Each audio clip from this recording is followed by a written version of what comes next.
नमस्कार. महाराष्ट्र आता online passing वाहनांचं चालू होणार आहे.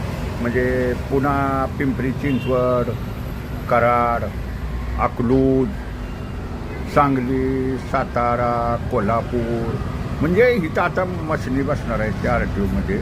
आणखी तिथं ऑनलाईननं पासिंग होणार आहे. त्याच्यामुळं पटापट ही लोकांची कामं होतील, पारदर्शकतेनं होतील. कुणाला 10 पैसे द्यायचे काही काम नाही.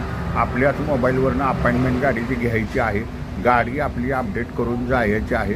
मशीनसाठी मात्र जरा तुम्हाला 300-400 रुपये फी एक्स्ट्रा भरावी लागणार. म्हणजे पासिंगची फी आणखी एक्स्ट्रा फी भरावी लागेल.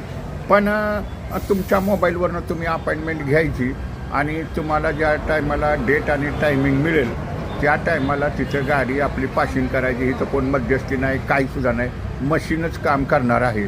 त्याच्यामुळं फिटनेस बी तुम्हाला जाग्यावरती रिपोर्ट मिळणार आहे. म्हणजे पासिंग झालं की तिथं मशीनवर सगळं ऑनलाईन पासिंग झालं ना, तुमची गाडी पास झाली का नाही ही तुम्हाला जाग्यावरच सर्टिफिकेट मिळणार आहे. आणि ते ऑनलाईनला बी ताबडतोब जुळणार.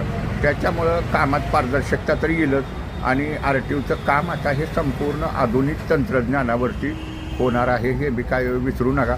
म्हणजे कराडच्या रिक्षा समजा, कराड RTOमध्ये जेवढी वाहनं आहेत ती सातारा RTOमध्ये जेवढी वाहनं नोंद आहेत, पिंपरी चिंचवड RTOमध्ये आहेत, अकलूज RTOमध्ये जेवढी नोंद आहेत, पुण्याच्या RTOमध्ये जेवढी नोंद आहेत, कोल्हापूरच्या, सांगलीच्या RTOमध्ये, म्हणजे इथं ह्या मशिनी मंजूर झालेल्या आहेत. आणि आता लवकरच त्या मशीनसुद्धा चालू होतील आणि मग ऑनलाईन पासिंग चालू होईल. त्याच्यामुळं सहज जलद गतीनं, पारदर्शकतेनं वाहनांचं पासिंग होईल. आणि 9 मिनिटातच तुम्हाला फिटनेस ऑनलाईनला जोडलं जाईल. तुमची गाडी पास झाली का नाही हे तुमच्या समोरच तुम्हाला कळणार आहे. हा व्हिडिओ जास्तीत जास्त शेअर करा. ऑनलाईन पासिंगबाबत आहे. धन्यवाद.